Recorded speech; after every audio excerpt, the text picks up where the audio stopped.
Philosophical background. The composition of the meditation is normally dated to the 170s Marcos decade. That is, that this was a dark and stressful period for him can hardly be doubted.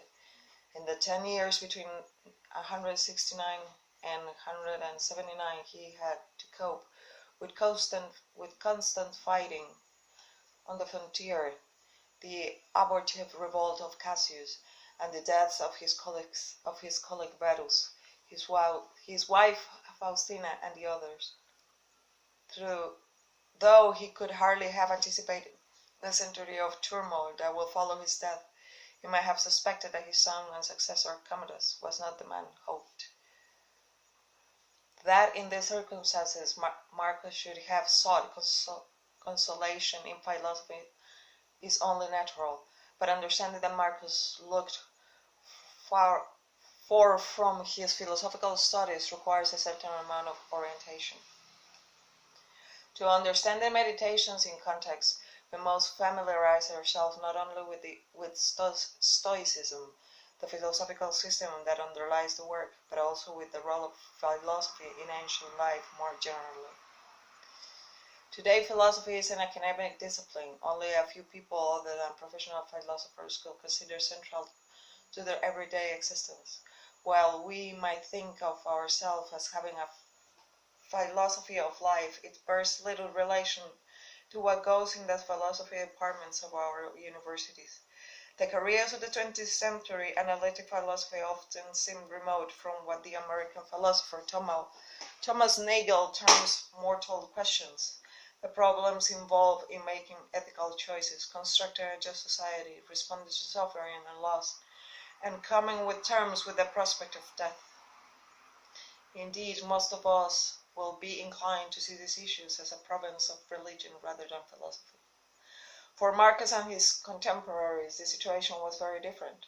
Ancient philosophy certainly had its academic side. Athens and other large cities had publicly financed chairs of philosophy, and professional philosophers taught, argued, and wrote as they do today.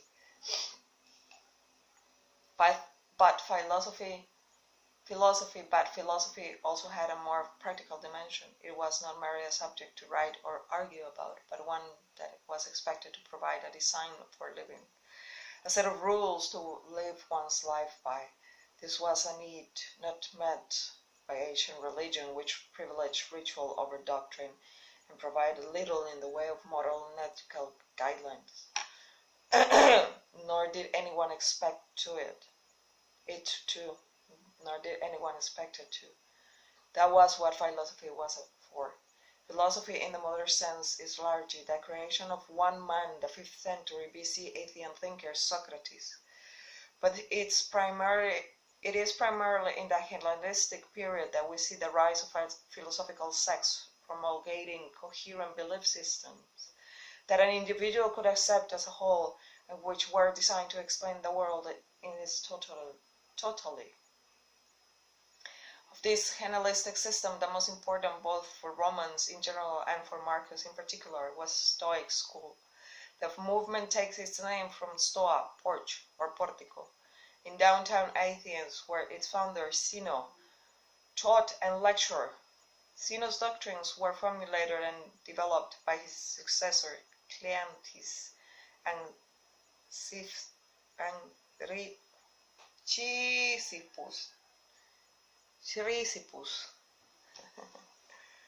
Chrysippus in particular was a voluminous writer. It was he who laid the foundations for a system of Stoicism. This early academic Stoicism is the source of certain key terms and concepts that reappear frequently in the meditations. And properly understanding of Marcus' approach requires some familiarity with the system as a whole.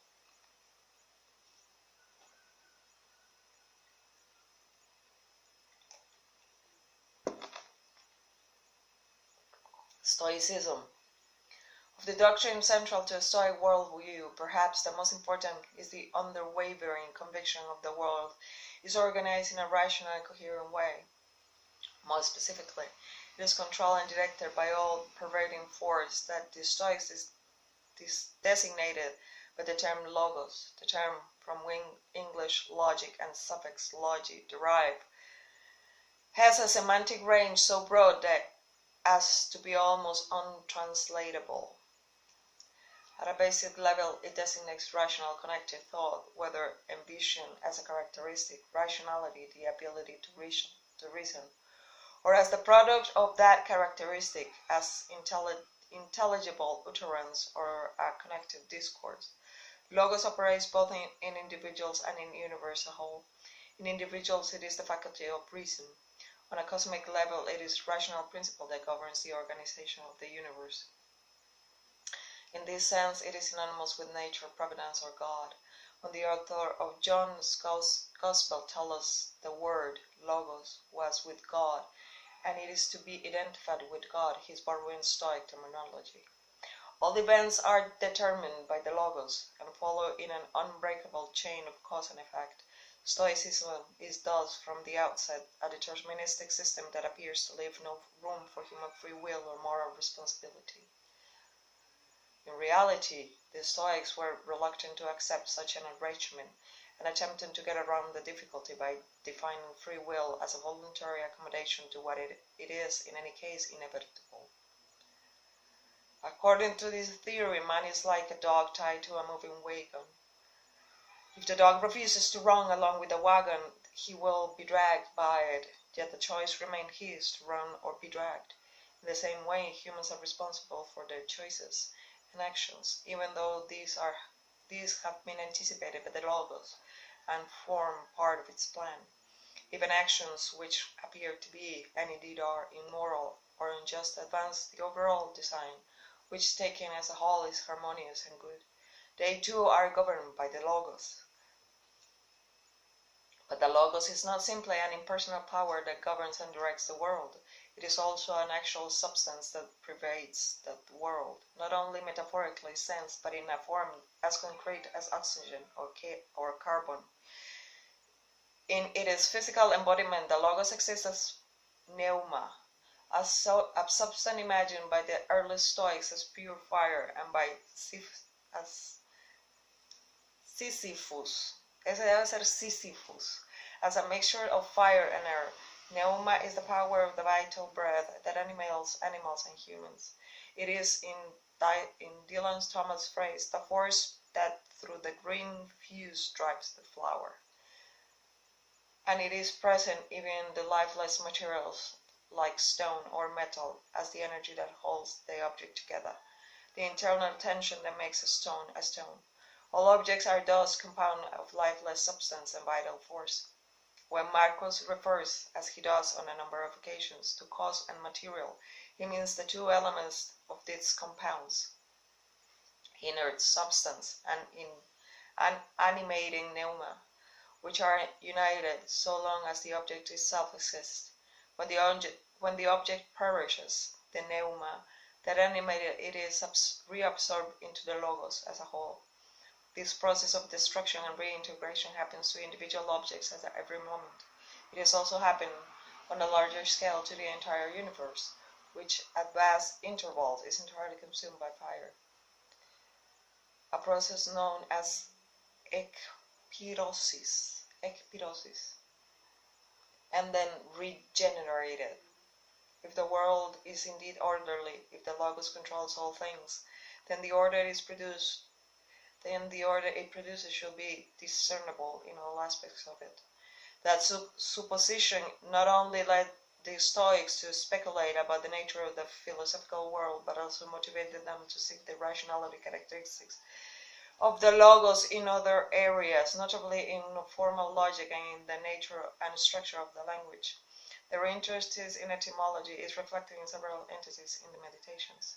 This systematizing impulse reappears in many other fields as well. The catalogue of Sisyphus' own works, preserved by the late 3rd century biographer Diogenes Laertius, is very long indeed. It includes not only philosophical treatises in a narrow sense, but also works as holy on how to read poetry and against the touching up of paintings. Later Stoics will try their hands at history and anthropology as well as more conventional philosophical topics. The expansion of Stoic thought was not only intellectual but also geographical. The movement had been born in Athens. In the century and a half that followed Sisyphus' death, it spread to other centers, in particular to Rome. The Romans of the 2nd century were in the midst of a course of conquest that by the end of the century will leave them the effective masters of the Mediterranean. With conquest came culture. Looking back to the rapid Hellenization of the Roman aristocracy between 200 BC and his own day, the poet Horace famously observed that conquered Greece was the true conqueror. Now where is the influence of Greece more obvious than in philosophy? Greek philosophers including the Stoics, Panietius and Posidonius, visited Rome to lecture. Many spent extended periods there. In the 1st century BC, it became the fashion for young upper-class Romans to study in Athens, and in an Asian version of the 18th century Grand Tour. Roman aristocrats acted as patrons to individual philosophers and assembled large libraries of philosophical texts, like that at the famous villa of the Papyri at Herculaneum. And Romans like Cicero and Lucretius attempted to expound Greek philosophical doctrines in Latin.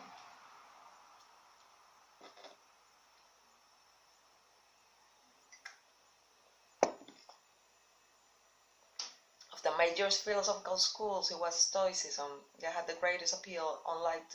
Unlike the other sects, the Stoics had always approved of participation in public life, and this stance struck a chord in the Roman aristocracy, whose code of values placed a premium on political and military activity.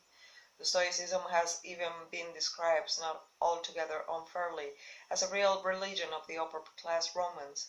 In the process, it became a rather different version of the philosophy from that taught by Zeno and Sisyphus.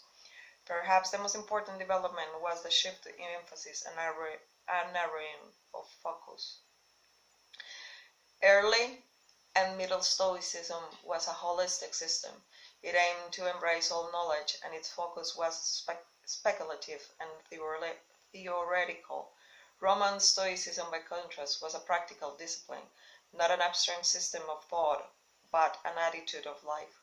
Partially for historical reason, it is this Romanized Stoicism that has most influenced later generations. Indeed, the application of the adjective Stoic to a person who shows strength and courage in misfortune probably owes more to the Socratic Roman value system than it does to Greek philosophers. Stoicism, in its later form, was a system inspired as much by individuals as by texts or doctrines. One of its most distinguished adherents was Marcus Cato, known as Cato the Younger, to distinguish him from his great-grandfather, prominent a century earlier.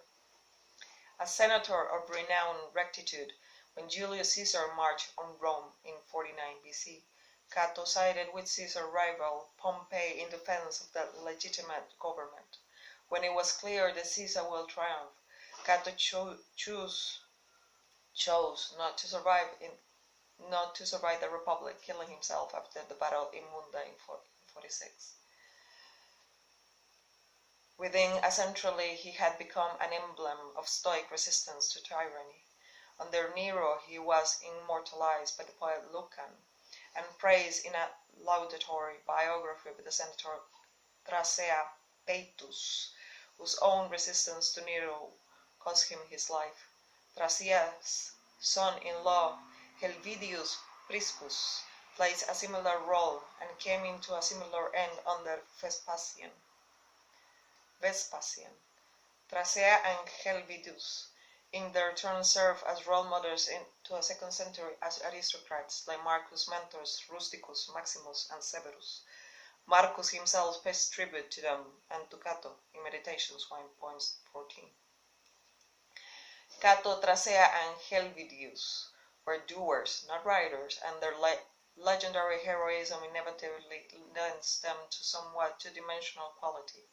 A more complex, a much more interesting figure was the poet Lucan's son called Lucius Annaeus Seneca, commonly known as Seneca the Younger, to distinguish him from his equally distinguished father. Originally consular to the young Nero, he was eventually forced to commit suicide after being implicated in an attempt coup against his erstwhile pupil. Men's lives are not always consistent with their ideals, and some critics have found it hard to reconcile Seneca's fabulous wealth and his shameless flattery of Nero with his philosophical views. Yet his works, in particular the letters to Lucius, remain the most engaging and accessible expressions to later Stoicism.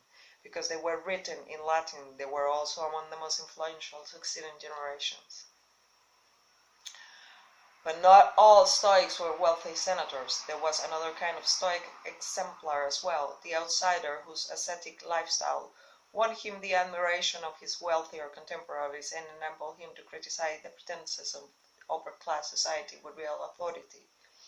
An early example of the type is Gaius Musonius Rufus, a member of the Roman administrative class, the so-called Knights Equites, who was banished by both Nero and Vespasian.